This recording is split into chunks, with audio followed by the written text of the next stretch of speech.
of it, oh goodness, I would suggest that you put 15 minutes on people's calendars. A hi goes a long way, an email goes even longer. Don't ever feel as if you're being annoying or that you're bothering people. People are more than happy to chat, to get to know you. But if you don't reach out, others won't reach out. It's kind of a cause and effect thing. If you take the time to make the effort, others will as well. And that will just help your career in this virtual environment. That's all. Yeah, Hey, no, I love that. That's great. I'll definitely piggyback on Victoria, because I think it's important, like just being intentional, setting intentional objectives. They're gonna have a set amount of projects they're gonna have for you on your internship. If you have them, they're gonna have a set amount of people you're gonna meet. They're gonna have a team you're gonna meet. Be intentional, like when you get on these calls with this person you're gonna meet for a week, that you're gonna have a one-on-one call with this person. You're gonna ask for that, or you're gonna say on the call, hey, I'm going to connect with you on LinkedIn here. We're going to have a long-term connection. Just being intentional about creating that long-term connection is really smart in that virtual engagement. Yeah, I'll add one thing here too, and it might even be relevant for this meeting we're having right now. And that is, when you do engage with other coworkers or other prospects, whoever you're doing business with, turn your camera on or do a FaceTime call. The body language still comes through the video, and it means a lot to the employer when we can see your face and you're engaged. And so hint, when you're on these types of things, turn your camera on, be present. You don't have to be in a suit and tie every time, but it means a lot. It goes a long way. Hector, yeah. I will second exactly what Trent said. Yeah, it definitely gives you a sense of empathy and who you are. But not only that too, one thing we do at Relativity is we give interns buddies. So we typically pair you up with like a senior engineer or somebody who's a little bit more senior on the team, who try to hold the intern accountable, and vice versa. So make sure that, if you do start a new position in an internship, try to find somebody that you can reach out to and ask them to be your mentor, or if they'll buddy up with you, make sure that you're holding that person accountable to make sure that they're including you. Earlier, what Victoria was saying is, make sure that you're seen, you're known, you're joining meetings, whether that's a stand-up, just find somebody that that you can rely upon to help you build and kind of get comfortable in a new situation. Yeah, that's all great. I love that.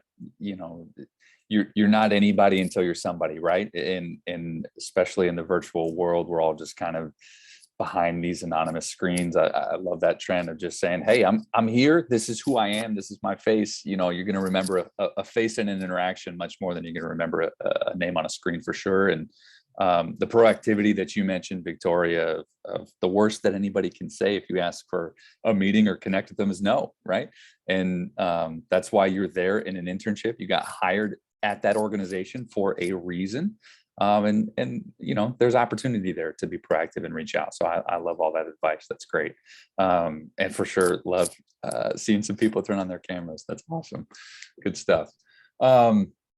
So I think, Trent, you maybe alluded to this a little bit in terms of how you can stand out, maybe day-to-day things, body language, some of those little maybe professional tactics. But throughout the day-to-day of your internship, maybe from some interns that you have seen, what are ways that you can stand out, maybe separate yourself a little bit from from the rest of the crowd, or prove that, you're a top tier talent throughout your internship in the virtual space?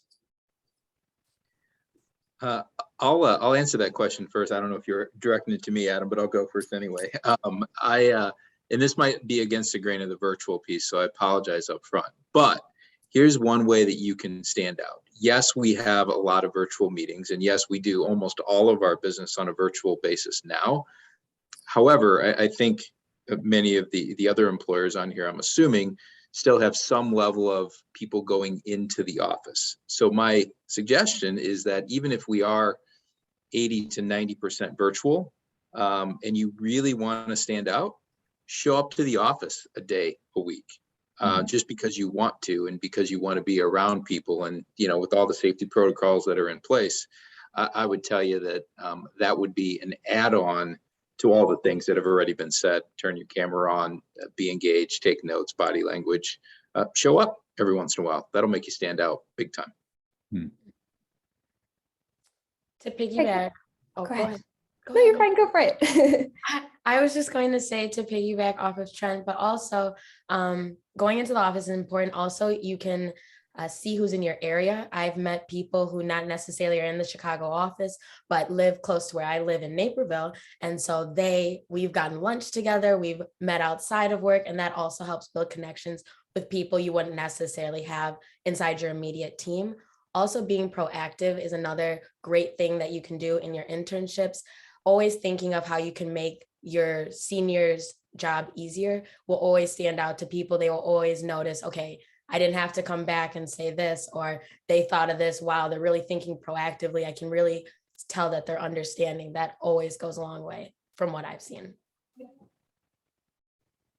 Yeah, I absolutely agree with the part about being proactive. I think that applies like to everything. Even like your day-to-day tasks or whatever project you might be working on or whatever work you're assigned. I think being a self-starter is like the most impressive thing you can do. And no one expects you to know everything. No one expects you to go in, and maybe you're given a new tool you've never heard of before, never worked with.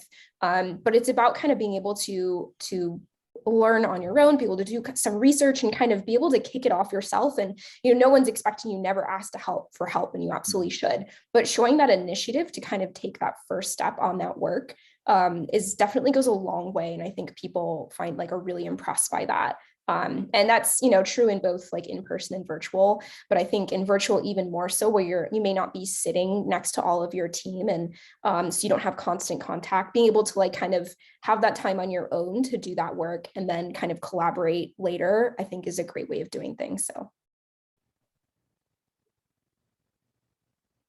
Yeah, I think, and you all can respond to this or maybe even rebut this, but I think a lot of that proactivity, even in interns that we've hired in the Career Center or in my previous roles before I came to DePaul, a lot of that proactivity is of course amazing, with the caveat of you have to be doing your daily expectations already, right? Like I love when people have brought, extra reports or extra data or extra work. But it bothers me when they bring that extra stuff and I'm waiting on other things. That's just like normal stuff that is a part of their day-to-day tasks. I also wanted just to say with that proactivity piece, it doesn't have to be other tasks. I feel like what you mentioned, Liz, of just being able to ask for help and being comfortable asking for help can actually be a big demonstration of your proactivity and your ability to understand what your limitations are. And I, when people come to me and ask me for help in roles, that always kind of sticks in my mind of, oh, they actually get it and they get where they don't get it. And so it just provides a really good soft skill. So yeah, I love you touching on all that. There is a lot of independence that we talked about in virtual internships. You're not there in meetings, you're not, sharing a workspace, which especially for young professionals can sometimes create some challenges in terms of maybe that personal accountability, maybe that focus. This is maybe some challenges for some not so young professionals as well, when you've got, the entire world of the internet at your fingertips in your home office. So what are some tips to stay focused, stay on task, and stay productive for interns when maybe they don't have some of those best practices or skill sets in place yet? To-do lists are always great. Always making a to-do list. I like to set a calendar reminder in Outlook of what I need to do for the next day, and it will come up and say, this is what you need to do. This is important. Prioritizing, and then discipline is really what it requires. There's no easy fix to being able to work from home or keep your attention on things. It's really your ability and want to complete the tasks at hand, to understand the information. And in that you could find that you don't like what you're doing, or you could find that you really enjoy it, but it's upon you during your internship to kind of feel out if this is for you, if it isn't for you. And if it's dreadful to do work all day, you should red flag. You don't want that. It should be enjoyable. Go ahead, Hector. Yeah, mine will be a little bit of your actual physical working environment as well. So just to kind of help you focus, try to find a space where you can separate your daily life of, like, you know, whether that's your home or your kitchen or your bedroom. Try to find a working space that you can actually go to that space, whether that's a dedicated desk in a different part of your house, apartment, your living space, that you can call that your working area, so that you know that when you're in that zone or in that area, you're specifically focused on the task at hand. So I just had a friend who finished up an internship at the end of this year, and his feedback to me exactly was he would work out of his bedroom, and he found it he would be in his room for, 10 to 15 hours a day, and he was actually starting to feel cramped in life. So just trying to find a different escape that you can try to separate the boundaries of home life, work life, especially being remote, so that you can have that escape to go to work and then also be in your normal living environment. I would just add that maybe just creating sending out a daily email, just reviewing what you've done every day to your partner or your supervisor. I think it could be really useful for yourself. You can go back to the things that you sent out and then update them based on, it not only helps your person to see how they can help you through the day in the day out, because you don't know if they can answer your questions on the fly, right? But if you send out an email every day or every morning, then you can stay connected with how you're doing, your progress, and then your supervisors can also be like, hey, I saw this looks good, and also do that. And you can just, you can build up on all of that tracking.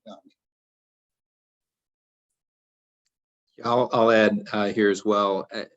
Pre-COVID days, we were big on get up at the same time every day, work out, take your shower, get your clothes on, put your suit on, put your armor on, get to the office at the same time. That's the accountability and the discipline. And I would simply encourage everybody to continue to do the same thing. Get up at the same time. The good news is yes, we can be more efficient with our day, and actually we can, maybe spend a little bit more time at breakfast. We can spend a little bit more time reading the Wall Street Journal or hanging out with our kids or our spouse, significant other, etc. It just gets so much more done in life, meaning both personally and professionally.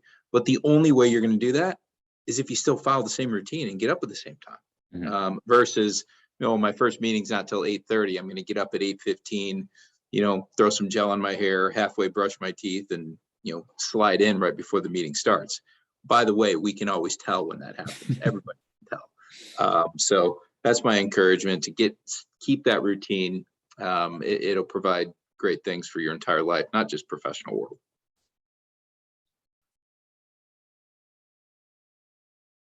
No, that's great. And getting, just from personal experience, getting dressed from your shoes up, doing the whole, like, I'm throwing on a blouse or a button up and I'm in flip-flops and board shorts from the waist down. It usually does not set you up for long-term success and being able to stay focused and dialed in. So that's all good stuff for sure. I mean, there's a place and time for that, but not in terms of your regular routine for sure. A couple follow-up questions. Tools for to-do lists. Everybody was kind of nodding their head that, yeah, this is great. What do you use? Do you just, do you just make calendar appointments, or do you have a great tool that you love?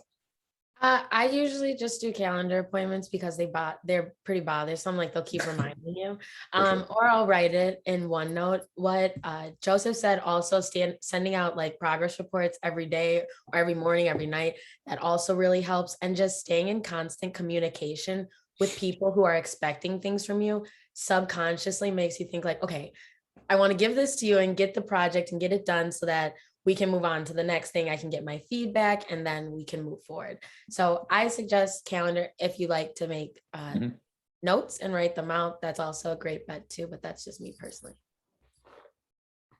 Any other tools anybody else use? Yeah, I have a combination of my daily calendar and and my daily reports. And with that, we get it done. We get it done. We're still keeping our jobs. So. That's the main thing. Yeah, nothing creative over here. My calendar kind of runs my world, and I look at my calendar and it tells me where to go and when I need to be there.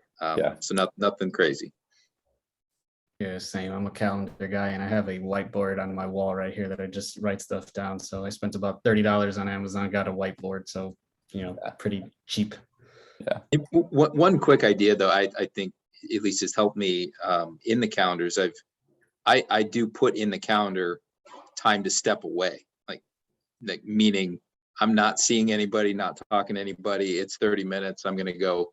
I heard you guys shoveling the driveway or shoveling earlier. So I'm going to go shovel outside and get some fresh air. I'm going to go do something else. I would put that in the calendar as well. Yeah. It forces you, the way my mind thinks anyway, it just forces you to take a breath every once in a while. Yeah. Yeah, Joseph, I like that you had stuff actually written down. I always tell people, and have found again in my own life, with everything living, in this 13-inch square right in front of me, it's so helpful sometimes to just physically write some notes down. There's a lot of obviously neuroscience around the writing and memory connection and all that. You have to decide where you land on that, but even just kind of writing something down, having it outside of this computer is really helpful, and just kind of sticking in my brain and making sure I'm being productive and on task for sure. So that's great. Want to hear, a little bit about maybe transitioning from, okay, so you've got your virtual internship, right? You're kind of navigating that. Maybe it's successful. How do you, in this virtual space, approach maybe what some of those next step opportunities are as you get closer to the end of your internship, right? Again, this is kind of going back to the theme of we're a bit more distributed, a bit more disconnected. How do you approach that, or how would you suggest approaching that conversation around, hey, where do you, being proactive, where do you see me fitting in this organization in the future? Exiting that internship gracefully. I would be blunt as closed mouths do not get fed. If you want something, I would say, I'm working, I like this company, I like whatever company I'm interning for. I really see a future here. Do you guys agree with me? Do you not agree? What can I do to make myself, put myself more in a position to be employed with the company? And if you ask for constant feedback, again, leverage your connections, really use the information that you've gained over your internship and apply it to where your seniors can see. It'll be an easy conversation, but don't let difficult conversations stop you from having them. The conversations that have to be had. And if you want something, you should go for it. Well, I could not agree more. What I have found interesting over the last several years is that even when our interns really want the full-time opportunity and they want to go after it, they fail to be the first ones to say it. And it's almost as if we need to approach them. And the ones that always stand out, first of all, are the ones doing all the things that we've already talked about, but they're also the ones that are the first to say, wow, this is fantastic. What's the next step? How do I start interviewing for this? I mean, those are the ones that we want. And you gotta speak up, be vocal, let us know that you want to be a part of the firm. I can also add a alternate experience. So in the event that, the internship and the company that you're at may not be able to retain you, also don't be afraid to ask that manager, whoever that may be, to review your resume or to get their input on a job that you may be interviewing for. Like, hey, what do you think? Would I be a good fit for that role? Or do you think I have the skills to do that? So while you're still in that internship and it's coming to an end, you still have professional relationships that you can use within that current organization to help you propel you possibly into a new full-time role at another job or another internship. Or do you go back to school, or do you start a new career path? So while you're still in that and have those opportunities, don't let them slip, because if you don't say anything while you're there, your resources might come to an end, unfortunately. So build your network and be honest with yourself and ask for help. Yeah, just like one like addition to that too is like, yeah, never be afraid to ask for references. That's like a really great resource. And generally, especially like as an internship, people are really happy to help you. Like my very first internship when I was in college, like I still sometimes ask my manager for a reference. So yeah, it's definitely like you should definitely be proactive about that, and don't be afraid to ask, you know, if you're looking for employment elsewhere. So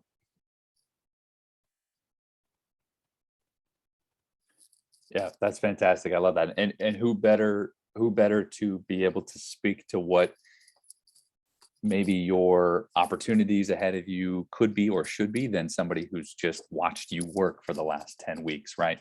And that's, you know, maybe can be a bit concerning, or takes a little bit of courage to be able to take that feedback, but is unbelievably valuable.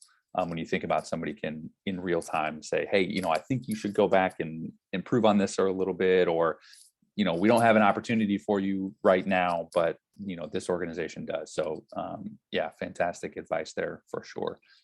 Definitely seeing the common theme of proactivity come through here in these virtual internships, which is great. So in our last couple minutes, want to open it up. Does anybody in the audience maybe have any specific questions we didn't touch on that you'd like us to in the last few minutes here? Yeah, go for it.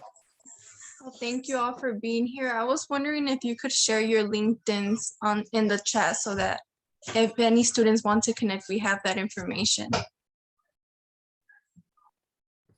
Yeah, if you feel comfortable, you know, feel free to drop the contact info or LinkedIn in the chat for sure. Yeah, thanks, Jacqueline. Any other questions?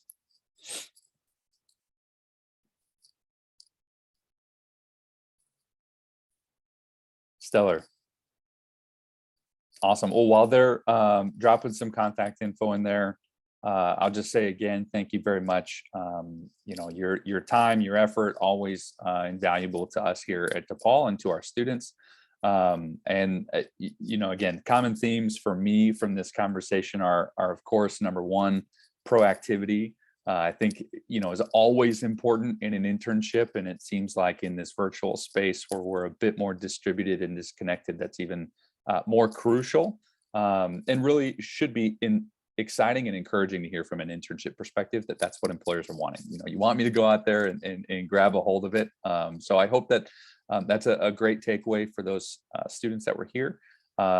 Feel free to hop back into the main session. We've got one more session to wrap up, one more breakout session to wrap up before the end of this event. As always, employers and students, don't forget that we have our winter internship fair coming up in a couple weeks. If you haven't registered, feel free to find that on Handshake. We'd love to see you there and connect with some great employers for some opportunities for employment in the future. Alrighty, everybody. I'm going to close out this breakout session, but thanks again for your time. Panelists, really appreciate you as always, and I'm sure we'll be chatting again real soon. Bye, everybody. Thank you.